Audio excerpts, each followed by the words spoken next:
Vietnam, Indonésie, Singapour. Emmanuel Macron entame une semaine de visite d'État en Asie-Pacifique. Le président français veut incarner, dit-il, la troisième voie dans une région en proie aux ambitions américaines et chinoises.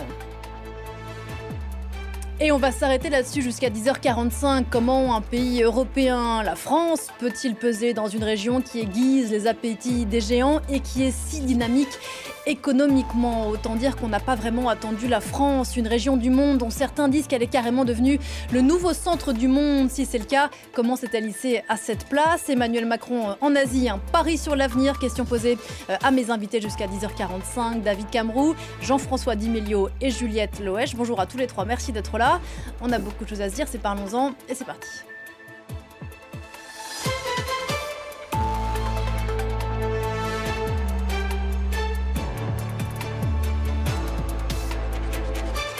Bonjour Juliette Loesch. Bonjour. Et bienvenue sur ce plateau. Vous êtes chercheuse associée à l'IRIS. On vous lit entre autres choses sur votre blog qui s'appelle Durian Stories. Jean-François Di Meglio, bonjour. Bonjour. Merci d'être sur ce plateau. Vous êtes le président de l'Asia Center. On vous retrouve notamment dans la revue trimestrielle du Centre. La prochaine sera consacrée à l'Indo-Pacifique précisément. Vous aussi, David Camroux, c'est votre sujet de prédilection. Bonjour, merci d'être là, chercheur honoraire et professeur adjoint à Sciences Po, et sortira à l'automne un livre sur le sujet qui nous intéresse aujourd'hui. Mais pour savoir de quoi on parle précisément, il faut savoir où on est.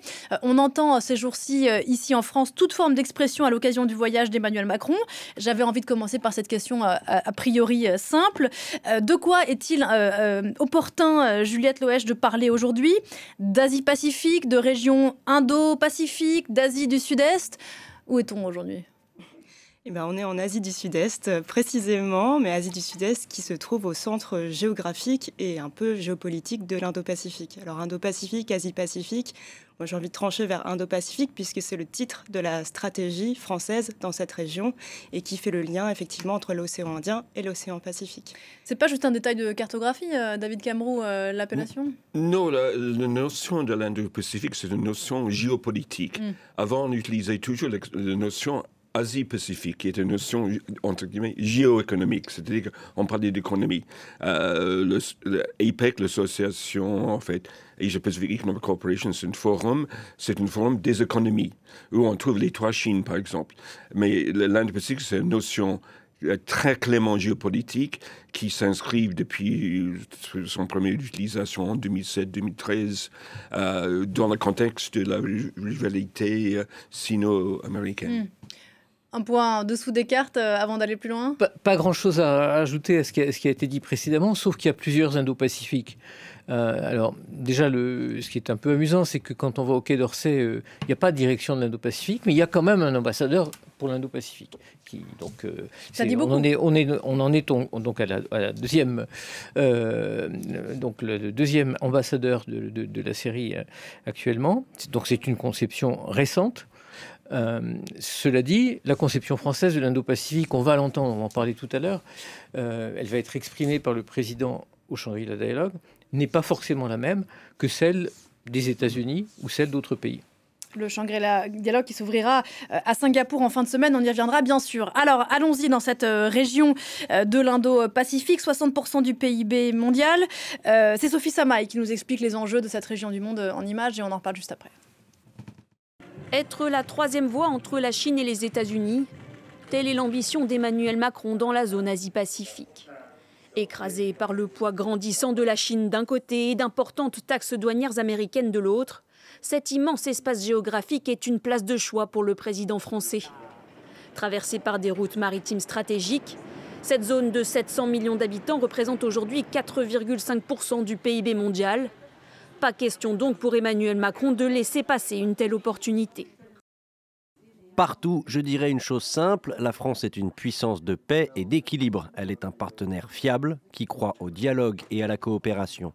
Quand certains choisissent le repli, la France choisit de bâtir des ponts. Et pour convaincre ses homologues asiatiques que la France est leur meilleure solution stratégique, Emmanuel Macron a plusieurs cartes à jouer. Celle du nucléaire, le Vietnam et l'Indonésie souhaitent construire des centrales sur leur territoire et pourraient donc s'inspirer du savoir-faire français. Autre axe de coopération voulu par la France, celui de la défense avec notamment les avions Rafale, qu'Emmanuel Macron compte bien vendre à nouveau à Jakarta, elle qui est encore très dépendante de la Russie pour son armement. Accompagné de plusieurs industriels et patrons d'entreprises hexagonales, le président français entend donc conclure de nombreux accords commerciaux, y compris dans le domaine clé de la cybersécurité à Singapour ou des énergies renouvelables au Vietnam. Avec en ligne de mire le projet de train à grande vitesse reliant Hanoï dans le nord du Vietnam à Ho Chi Minh Ville, une construction estimée à 67 milliards de dollars. Cette tournée en Asie-Pacifique sera aussi l'occasion pour Emmanuel Macron d'envoyer de nouveaux messages diplomatiques et de renforcer sa crédibilité dans le monde musulman, alors que l'Indonésie, plus grand pays musulman du monde, attend de lui des prises de parole fortes sur la question du conflit israélo-palestinien. On reviendra dans le détail sur les enjeux de la visite du président Macron en Indonésie. Ce sera la deuxième étape de cette tournée en Asie-Pacifique, avant donc le Vietnam où le président est arrivé cette nuit heure de Paris, et Singapour en fin de semaine. Le choix de ces trois pays, qu'est-ce qu'il dit des ambitions françaises, Juliette Léoche ? En fait, il faut aussi replacer ça dans l'historique des relations bilatérales que la France mène en Asie du Sud-Est. Le Vietnam, l'Indonésie et Singapour sont des partenaires qui ne sont pas nouveaux pour la France et avec lesquels Paris entretient déjà des relations assez développées dans tout un tas de domaines qui ont été cités dans le reportage. Et donc, cet ordre chronologique, même s'il est dicté par la présence du président au Shangri-La Dialogue en fin de semaine, il dit aussi de l'importance stratégique de ces pays dans le cadre de nos relations en Asie du Sud-Est. Donc le Vietnam, effectivement, un partenaire stratégique global depuis octobre 2024. L'Indonésie, partenaire stratégique avec lequel on veut développer beaucoup plus de coopération. Et Singapour, un partenaire avec lequel, effectivement, la France entretient des relations dans des domaines variés, défense, sciences, depuis de très nombreuses années déjà. On a évoqué, David Camroux, les ambitions françaises à l'égard de cette région du monde. Est-ce que cette région du monde a des ambitions à l'égard de la France ? Le premier point, c'est que la visite arrive à un moment, un changement de direction dans les trois pays. Le président Prabowo est président depuis même pas 6 mois. C'est le cas pour le secrétaire général du Parti communiste au Vietnam, et le nouveau Premier ministre singapourien a été élu il y a 1 mois à peu près. Donc c'est un très bon moment d'arriver dans ces pays au moment où il y a des nouveaux dirigeants qui arrivent. Oui, l'Asie du Sud-Est attend de la France et surtout de l'Europe dans son ensemble qu'il soit un peu le troisième larron, que pour sortir de cette horrible rivalité sino-américaine où les Américains poussent toujours ces pays à choisir entre la Chine et les États-Unis, pourquoi on doit choisir entre son premier partenaire commercial, son premier investisseur et le garant de sécurité. Donc, le fait de se positionner dans une situation un peu triangulaire donne une certaine force à la France et aussi ça répond à une certaine attente dans ces pays qui est une attente pas démesurée, mais simplement d'avoir cette troisième possibilité. Jean-François Dibelliot, Emmanuel Macron est accueilli comme le président de la France ou comme le représentant d'un continent monde ou les deux à la fois ? Lui, naturellement, dans ce genre de voyage, privilégie la voie française. On ne peut pas dissocier la voie française de la voie européenne. Ces temps-ci, indéniablement, la voie française a pris, en théorie, on va dire, de la force dans un certain nombre de régions du monde, en particulier du fait du contrepoids avec l'Allemagne, où on ne sait pas exactement vers quelle direction va se diriger le nouveau gouvernement allemand. Et puis, dans les crises, effectivement, le jeu du président Macron a toujours été de s'exprimer, d'être présent, et comme un peu l'ASEAN, ou comme cette région, un certain nombre de pays de cette région, d'être une sorte de troisième voie entre les deux. Pour reprendre votre question, est-ce que l'Indo-Pacifique, les pays d'Indo-Pacifique attendent quelque chose de la France ? J'étais animateur d'une session de l'IHEDN en France, donc, où on invite des représentants des pays de l'Indo-Pacifique, c'est-à-dire donc des militaires, des académiques, un peu comme l'IHEDN à Paris, mais dans ce cas-là, c'est en sens inverse. C'est eux qui viennent à Paris pour travailler sur l'Indo-Pacifique. Et leur question, c'est: vous avez construit ce concept d'Indo-Pacifique, mais est-ce que vous écoutez ce que l'Indo-Pacifique représente pour nous ? Alors, je pense qu'effectivement, ça va être intéressant d'écouter cette voix lors d'un voyage comme celui-là. Et puis, on va reparler encore une fois du Shangri-La Dialogue. C'est l'endroit où on entend les voix locales. Donc, il s'agit non seulement d'apporter une voix, mais aussi d'en écouter quelques-unes. Alors précisément, pour rebondir sur ce que disait Jean-François Di Meglio et ce que vous évoquiez au début de notre entretien, est-ce que l'Europe et les États-Unis considèrent être cette région est la même chose? Est-ce qu'on entend cette région de la même façon que l'on soit à Washington, à Bruxelles ou à Pékin? Non, effectivement. Et d'ailleurs, c'est quelque chose qui est pris en compte directement par les États d'Asie du Sud-Est. Comment est-ce que les pays se positionnent?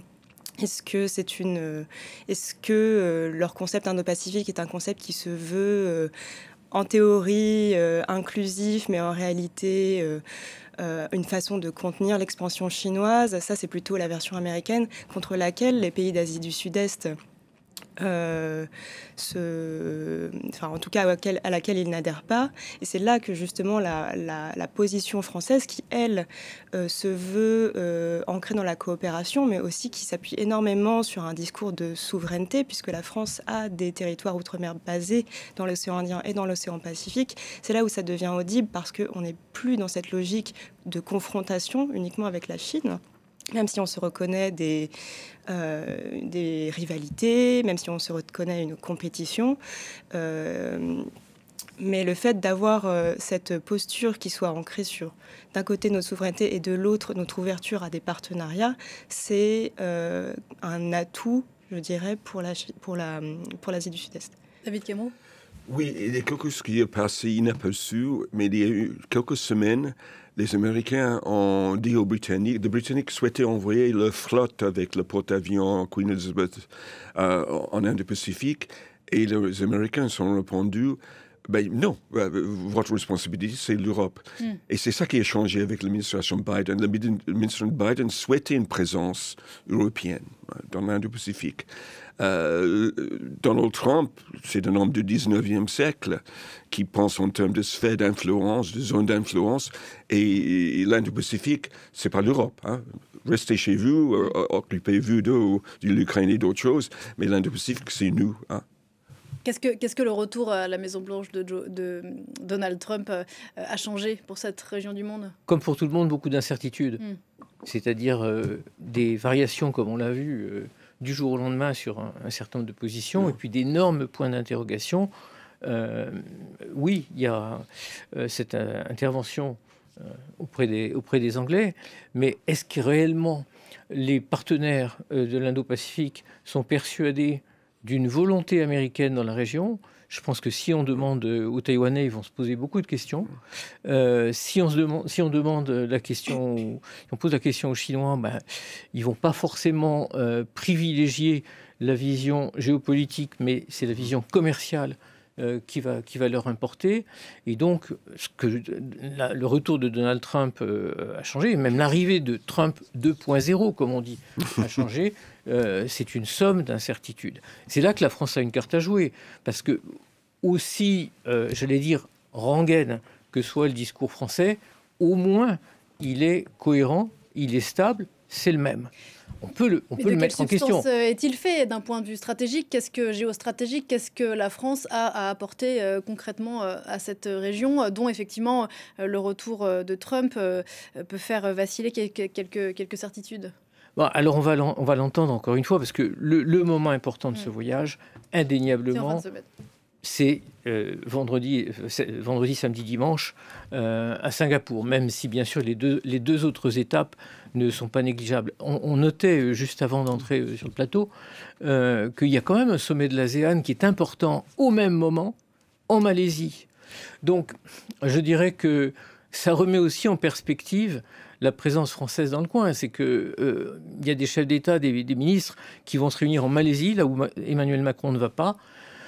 Donc ça redonne effectivement de l'importance à l'étape finale du voyage.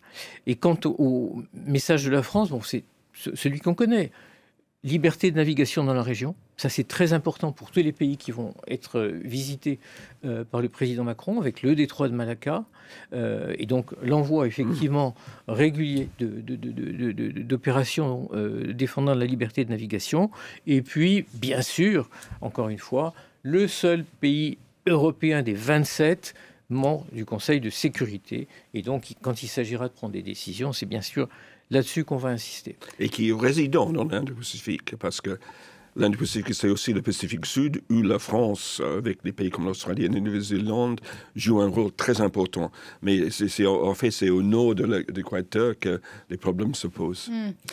On va revenir bien sûr sur ces enjeux, mais arrêtons-nous donc d'abord sur la première étape de ce voyage en Asie-Pacifique d'Emmanuel Macron, du Vietnam. C'est un pays dont on parlait assez peu ici en France, mais qui suscite effectivement de plus en plus l'intérêt des grandes puissances depuis 15 ans. La croissance économique vietnamienne est en moyenne de 6% par an, un développement qui impressionne. Et regardez ce reportage de nos équipes au Vietnam, Cyril Charpentier et Florian Neymar. Le Vietnam, nouveau dragon économique de l'Asie du Sud-Est. En 15 ans, le pays a triplé son PIB par habitant. Un développement à grande vitesse qui attire des investisseurs du monde entier, comme cet Américain d'origine vietnamienne. Ici, nous avons Yann, ingénieur en chef de notre équipe recherche et développement. Il nous aide à mettre en place des solutions innovantes. Un marché de 100 millions de personnes, un secteur industriel en pleine croissance, une population jeune et éduquée. L'environnement économique idéal pour une start-up comme la sienne. Je suis convaincu que le Vietnam est en train de devenir le hub technologique de l'Asie du Sud-Est, car le nombre d'ingénieurs diplômés chaque année dans les universités est presque 10 fois supérieur à celui des autres pays de la région. Les atouts du Vietnam séduisent aussi les grands groupes européens. Depuis les années 90, l'Union européenne y a investi près de 30 milliards d'euros. Good morning, sir. Ce Français aide les entreprises hexagonales à s'établir au Vietnam. Ce jour-là, il présente à des industriels vietnamiens une innovation française, des conteneurs isothermes durables et écologiques. Le Vietnam est une terre d'opportunités pour les entreprises françaises. On peut révolutionner la façon de livrer des produits frais au Vietnam et de manière parfaitement protectrice de l'environnement. Et c'est des solutions comme ça qu'attendent nos amis vietnamiens. Ils attendent de nous de continuer à être innovants. Alors que le Vietnam est devenu un des principaux moteurs de l'économie en Asie du Sud-Est, c'est la première visite officielle d'Emmanuel Macron dans ce pays.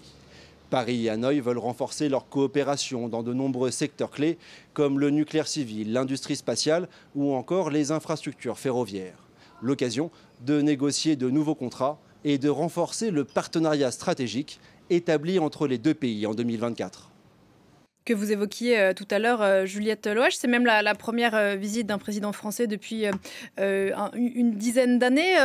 On disait tout à l'heure que cette région du monde était écrasée par les ambitions et des Américains et des Chinois. Il est intéressant ce choix du Vietnam dont on dit, n'ayons pas peur du cliché, qu'il pratique la diplomatie du bambou, qui vise précisément à résister à cette double hégémonie.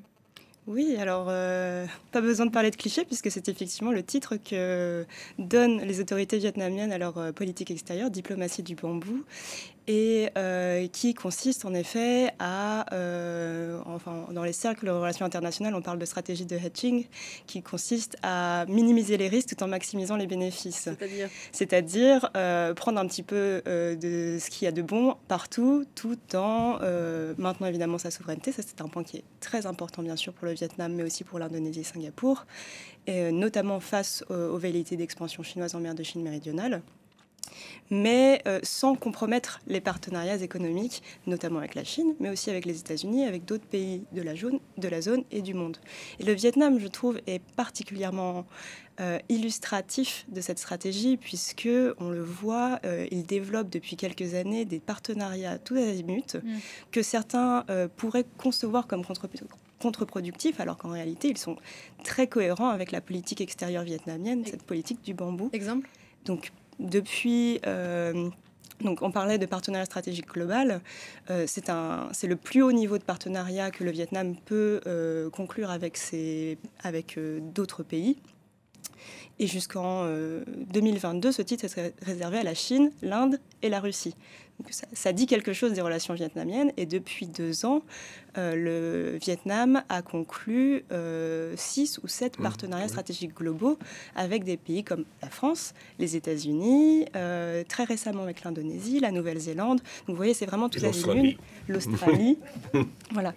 Et ça ne le place pas dans l'un ou l'autre camp. En fait, ça le place dans son propre camp, celui de la maximisation de ses intérêts. Ça serait un genre de Turquie de l'Asie du Sud-Est, le Vietnam? Le Vietnam, c'est, on parle le 5e ou 6e tigre au dragon. C'est, contrairement à la Thaïlande et l'Indonésie, c'est un pays qui semble être en train de sortir ce qu'on appelle le middle income trap, de se trouver à un certain niveau de développement, mais n'est pas capable de générer sa propre innovation, sa productivité, etc. Par exemple, nous avons maintenant au Vietnam un producteur, une industrie de voitures électriques. C'est la première en Asie du Sud-Est. Les autres sont les sous-traitants, les filiales des Japonais ou des Chinois. Mais les Vietnamiens sont montés en gamme. On voit dans l'électronique le problème des taxes douanières des Américains, 46%. Contre le Vietnam, c'est que le Vietnam, et c'est une des plus grandes fournisseurs des appareils électroniques, ou des composants électroniques avec Samsung, avec Apple, avec d'autres. Oui, un pays qui a été massacré pour cette histoire de droits de douane par Donald Trump. C'était 46%. Oui, parce que probablement le Vietnam représente 2 choses. Naturellement, le proxy de la Chine, puisque c'est bien au Vietnam que la Chine s'est délocalisée, entre autres pays, mais massivement. Et puis peut-être aussi une Chine de l'avenir. Donc peut-être l'idée de tuer une petite Chine dans l'œuf. Ensuite, on verra bien ce qui va arriver à ces droits de douane. Encore une fois, il y a eu tout ce théâtre des droits de douane. Mais de quoi quand même faire exister face aux super... Disons que ça a réveillé l'attention. Et d'ailleurs, c'est bien pour ça aussi qu'on est là aujourd'hui. C'est-à-dire qu'on avait tendance à mettre ces pays un peu dans la même approche. Et là, au moins, il y a une distinction et il y a une attention différente pour chacun de ces pays. Vous êtes d'accord avec ça ? Oui, moi je trouve qu'il est absolument primordial de recontextualiser la visite d'Emmanuel Macron dans cette après Liberation Day américain, qui a effectivement ciblé particulièrement les pays d'Asie du Sud-Est. Vous l'avez cité, le Vietnam, qui avait été en fait plutôt bénéficiaire de la première guerre commerciale entre les États-Unis et la Chine, avec ses relocalisations industrielles, et qui cette fois se trouve très sévèrement touché par les États-Unis, mais pas le seul pays en fait. Ils ont tous été vraiment... ont tous reçu des annonces particulièrement... Un coup de bambou pour le coup. Hein. Un coup de bambou, voilà, vous l'avez dit.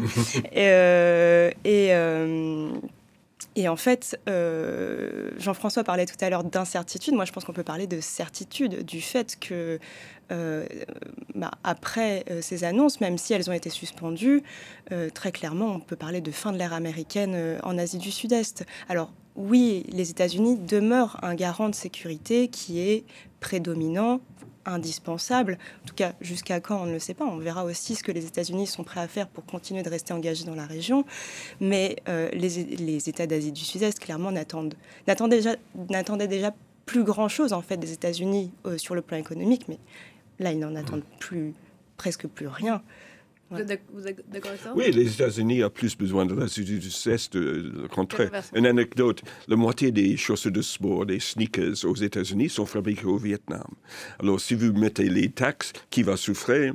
C'est les électeurs dans les circonscriptions républicaines qui votent Donald Trump. Donc, il y a un problème. Sans doute, les Vietnamiens vont faire quelques petits gestes. Ils vont acheter des F-16 pour réduire un peu le déficit, parce que le déficit commercial a multiplié par 10. C'est maintenant à 110 milliards en 10 ans, ça a monté, c'est multiplié par 10. Donc effectivement, les Américains ils regardent ces chiffres il ne voit pas que les produits américains n'intéressent pas vraiment les pays de l'Asie du Sud-Est, comme en Europe. Il y a une rupture stratégique comme celle que les Européens ont pu connaître vis-à-vis des États-Unis de Trump dans les pays d'Asie du Sud-Est, comme le disait... Moi, je serais, comme vous l'avez compris, un peu plus nuancé. C'est quand même très compliqué. La rupture stratégique, certainement, c'est la question de savoir si, effectivement, on va conserver des blocs ou si les blocs vont éclater. Si on a quelque chose à apprendre de ces pays, c'est par exemple la diplomatie du bambou, effectivement, c'est la capacité de parler, comme la France le fait, avec différents camps et refuser les camps. Mais ce refus des camps, c'est aussi une sorte d'impasse et une sorte de difficulté. C'est-à-dire que ces pays sont aussi tiraillés entre deux feux. Un seul exemple, le commerce de la plupart de ces pays, il se fait dans quelle devise? Il se fait en dollars. Donc, on ne peut pas non plus déconnecter totalement ce qui va se passer de la politique monétaire américaine. Même si les Américains se retirent, eh bien, pour autant qu'ils se retirent, leur dollar est toujours là, dans la plupart des cas. On n'est pas encore dans une région qui a fait sa révolution monétaire. Et puis, même s'il y a une petite musique de dédollarisation ces dernières années. Voilà, c'est une petite musique. Il y a des pays, effectivement, comme l'Inde en particulier, qui commercent avec la Russie, soit en roupie, soit en rouble, aussi étonnant que ça puisse paraître. On a des pays comme la Chine, qui effectivement essaie de faire monter son commerce avec la Russie en yuan, mais pour le reste, ne serait-ce que dans le modèle aussi de politique monétaire et de politique boursière de ces pays, c'est l'ouverture, et c'est quand même quelque chose qui ressemble de très près au modèle américain. Je voudrais qu'on parle du deuxième gros morceau de cette semaine en Asie du Sud-Est pour Emmanuel Macron, c'est l'Indonésie, pays singulièrement différent du Vietnam qu'on évoquait à l'instant, pays le plus peuplé à majorité musulmane, 270 millions d'habitants, géant démographique, là encore acteur incontournable de la région. On l'évoquait tout à l'heure dans le sujet avec Sophie Samaï. Et là, il y aura bien sûr aussi des accords économiques. On va faire du business, mais on va aussi parler en Indonésie du conflit à Gaza. Et là, on se rend compte effectivement, pour revenir à ce qu'on disait tout à l'heure, que cette région du monde, elle est aussi là où elle est d'une certaine façon, elle est directrice dans ce qui se passe ailleurs. Oui. L'Indonésie particulièrement, en fait, depuis l'arrivée au pouvoir de Prabowo Subianto, s'investit de plus en plus dans les grandes questions qui agitent le monde, et notamment le conflit israélo-palestinien qui trouve un écho auprès de la population indonésienne. Vous l'avez dit, à majorité musulmane, est très sensible à la cause palestinienne. Alors ça, c'est pas du tout nouveau, c'est pas une inflexion de politique étrangère, c'est quelque chose qui était déjà porté par l'Indonésie sous la précédente mandature de Joko Widodo.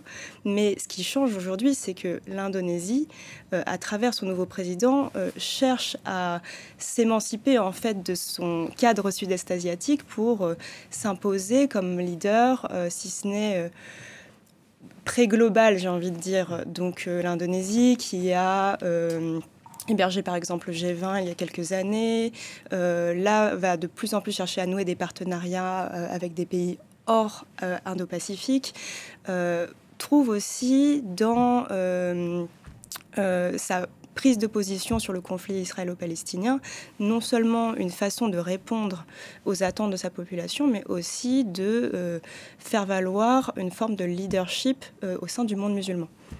Et le président Macron de devoir répondre quand il sera à Singapour des critiques émises, celle du double standard notamment, d'une façon de gérer la guerre en Ukraine qui n'est pas la même que celle au Proche-Orient. Oui, pour ajouter simplement un détail, l'Indonésie du président Prabowo est membre maintenant depuis, je crois, janvier des BRICS, en fait, les pays du Sud global, mais l'Indonésie est également candidat pour être membre de l'OCDE, le club des riches. Et pour être membre de l'OCDE, il faut en quelque sorte reconnaître l'Israël qui est membre. Donc, on est sur une crête, là, une ligne de crête. Voilà, sur une ligne de crête. Et je crois que dans le cas de la préparation de la conférence aux Nations Unies en mois de juin, juillet, sur justement la solution de deux États. L'Indonésie va jouer un rôle très important et je crois que certainement le président Macron va vraiment en parler pendant sa visite. Jean-François Di Melio ? Oui, alors avec tout ce qu'on a dit, c'est une très bonne nouvelle ce voyage d'un président français dans la région parce que ça reconnaît l'émergence, non plus simplement l'émergence économique, mais l'émergence géopolitique de ces pays qui ont envie de jouer un rôle. Alors, on est en train de le dire, chacun des interlocuteurs joue un rôle particulier dans le dialogue avec la France. L'Indonésie, qu'on a longtemps oublié, autrefois, c'était la première destination des crédits export soutenus par la COFAS venant de France. On l'avait un peu oublié, on revient avec cet intérêt pour l'Indonésie à travers les achats de matériel militaire. Contrairement au Vietnam, il n'est pas question pour le Vietnam d'acheter français, mais l'Indonésie a acheté français. Et donc il va y avoir un petit dialogue un petit peu difficile quand même pour le président, avec tous les succès qu'on a remportés dans ce domaine-là, parce qu'en Asie, en particulier dans les réseaux sociaux en Asie, dans la presse asiatique, on a été très préoccupé de ce qui est arrivé à nos pauvres Rafales dans le conflit Inde-Pakistan. Or, l'Indonésie a des Rafales, et je pense qu'il va y avoir un sujet un petit peu chaud. Et sur la question de la guerre à Gaza, la voix indonésienne, le message que voudra porter le président indonésien au président Macron ? Alors, la France n'a pas encore sauté le pas sur le sujet palestinien. Sur la reconnaissance de l'État palestinien. Voilà. Est-ce que ça veut dire qu'il y aura une discussion qui pourrait amener à faire changer ou à accélérer la position française ? Je ne suis pas sûr qu'à ce stade-là, ce soit effectivement dans ce sens que les discussions se passent. Mais il en sera sans doute question, oui, David Cameron. À Gaza, il y a plusieurs hôpitaux indonésiens qui ont été bombardés par les Israéliens. Le grand hôpital indonésien de Gaza, effectivement, notamment. Et donc, c'est vraiment un sujet très sensible, en fait, en Indonésie. Oui, les discussions pourraient porter à la fois sur le domaine humanitaire et la reconnaissance de différents crimes commis par les forces israéliennes dans la bande de Gaza, mais effectivement des discussions plus politiques sur la solution à deux États.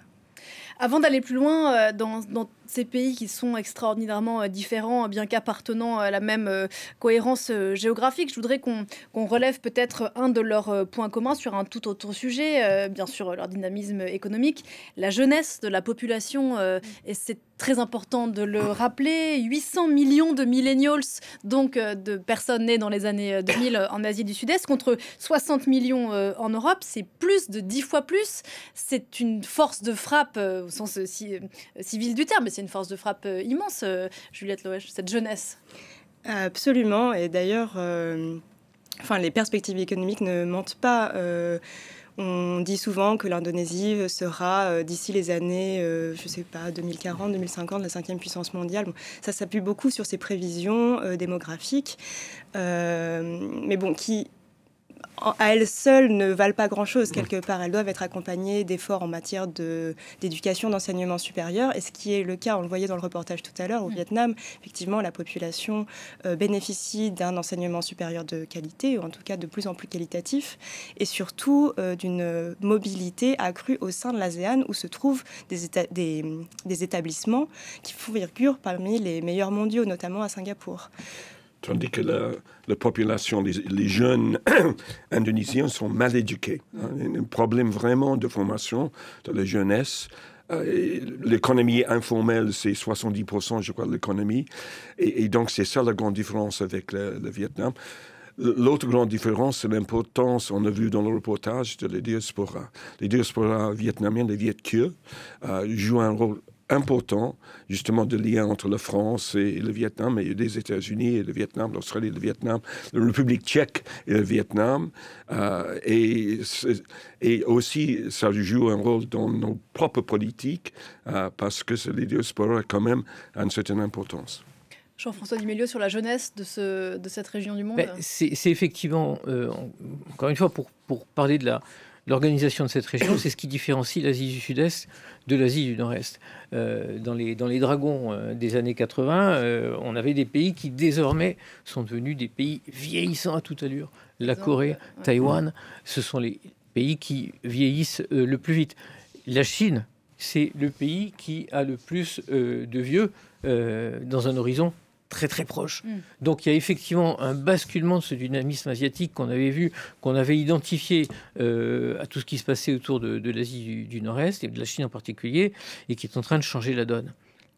En revanche, l'image qu'on pourrait véhiculer, vue d'ici, de dire que tous ces pays sont des pays qui jouent sur le principe de l'État développeur, qui miseraient tous sur l'éducation, ce n'est pas vrai pour tous ces pays, avec le contre-exemple indonésien que vous disiez. Oui, alors il y a plusieurs... L'État développeur, c'est un concept chapeau. Hein. Il y a plusieurs interprétations de l'État développeur. Il y a des conceptions de l'État développeur où il y a aussi une collusion entre les instances gouvernementales et des grands groupes. Et avec quelques grands groupes, on fait un État développeur. Il y a aussi la conception, effectivement, qui consiste à faire monter progressivement l'éducation. Et donc ça, c'est aussi le modèle vietnamien, oui.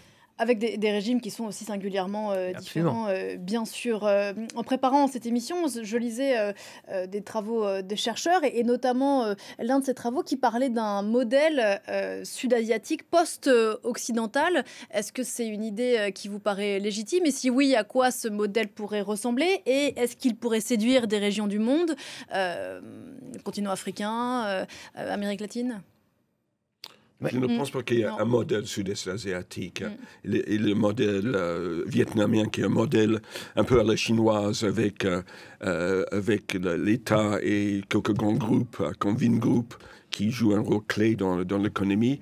Mais ce n'est pas le cas en Indonésie, où on parle beaucoup plus de crony capitalisme, en fait, de capitalisme qui n'est pas forcément bénéfique au terme de développement pour la population. Dans l'histoire du modèle occidental, là encore une fois, si on avait un Asiatique autour de la table, il nous dirait « mais vous racontez n'importe quoi ». C'est pas le modèle occidental qui a inspiré les dragons, c'est le modèle japonais. C'est ce qu'on a appelé le vol en oie sauvage. Voilà. Le vol en oie sauvage, ça veut dire que vous avez donc une oie sauvage qui est en tête, et puis derrière, vous avez un triangle. Et effectivement, on s'est habitué à toujours mettre des prismes occidentaux. À l'inverse, les Asiatiques, qui sont très fiers aussi de leur identité, vont mettre un prisme asiatique là où nous, on met un prisme occidental. Ce qui est certain, c'est qu'il y a une rupture, comme vous l'avez dit, par rapport à la première période de développement, qu'on l'ait appelé vol en oie sauvage, qu'on l'ait appelé pays émergent, qu'on l'ait appelé tigre, qu'on l'ait appelé dragon. Il y a une relativisation des modèles, il y a probablement l'invention d'un nouveau modèle. Encore une fois, avec ce tiraillement entre une force d'attraction très très forte et puis une force de rappel qui est quand même que ces pays exportent bien vers quelque part. Oui. Ils exportent en Australie, ils exportent vers l'Europe. L'Europe, c'est le premier marché de consommateurs.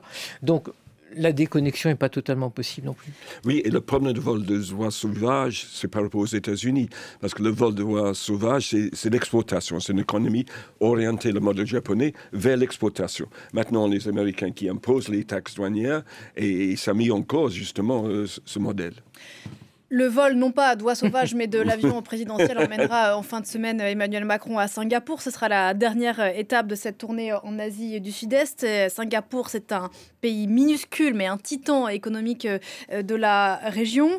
On évoquait tout à l'heure, on va reparler de la conférence qui va y s'ouvrir, mais d'un mot, il y a parmi les sujets importants la question du détroit de Malacca, mal connu ici en France. Est-ce que vous pouvez nous en dire deux mots et nous dire ce que la France peut apporter sur cette question-là ? Oui, alors le détroit de Malacca, en fait, faut le replacer dans le contexte de la mer de Chine méridionale qui voit transiter près de 2/3 du commerce maritime mondial. Donc, on dépend tous directement ou indirectement de la liberté de navigation dans cet espace et de la sécurité dans cette région. C'est bien plus important que le canal de Suez, dont on parle beaucoup plus souvent, pour le dire simplement. Oui, c'est très important en tout cas. Alors, sans vouloir hiérarchiser, mais le détroit de Malacca, il est vrai, est absolument crucial, vital pour la plupart des économies mondiales. Et je parle de l'économie, mais aussi des approvisionnements énergétiques. Et donc, sans rentrer dans un scénario du pire, de blocage ou de blocus de la mer de Chine méridionale, simplement un point d'insécurité dans le détroit de Malacca peut être très délétère pour l'économie mondiale, le commerce. Et qui menace aujourd'hui la sécurité de ce détroit ? il y a des problématiques de sécurité maritime qui sont plutôt de nature transnationale. Donc, il y a eu au début des années 2000 énormément de piraterie qui a été endiguée par plusieurs initiatives régionales, plus ou moins accompagnées, financées par des partenaires internationaux, notamment les États-Unis. Il y a un peu de terrorisme maritime également, mais pas dans le détroit directement. Et puis, il y a des risques d'incidents liés à la densité du trafic commercial dans cette région. Ça, c'est pour la partie sécurité non traditionnelle, comme on l'appelle. Pour la partie sécurité traditionnelle, la mer de Chine méridionale est vraiment un espace de tension entre la Chine principalement et ses voisins avec lesquels elle a des revendications contraires, opposées en matière de souveraineté. Surtout avec les Philippines. Les Philippines sont des victimes constamment, en fait, de ces incursions sur ces eaux territoriales. Le Vietnam quand même se défend beaucoup mieux. Eux, ils font comme les Chinois, ils construisent les îlots sur les récifs. Mais effectivement, ce qui essaie de faire la Chine avec justement le projet de pipeline qui passe par le Myanmar, par la Birmanie, c'est justement d'éviter de passer par le détroit de Malacca et que le pétrole arrive vers le Yunnan à travers, en fait, avec un dépôt dans les baies de Bengale. Sur ce détroit de Malacca, un mot, Jean-François Dumilieu? Oui, alors le point que David Cameroux vient d'évoquer est important, c'est-à-dire que il y a encore une fois l'acteur invisible mais très présent dans la région qui est la Chine, qui fait tout pour relativiser l'importance de ces détroits de Malacca à travers les différentes initiatives. Cela dit, aujourd'hui, c'est pas simplement nous-mêmes qui sommes dépendants du détroit de Malacca, c'est naturellement toute l'Asie du Nord-Est, parce que c'est aussi son pétrole qui arrive. Et donc, ce détroit de Malacca, il est important des deux côtés du monde, oui.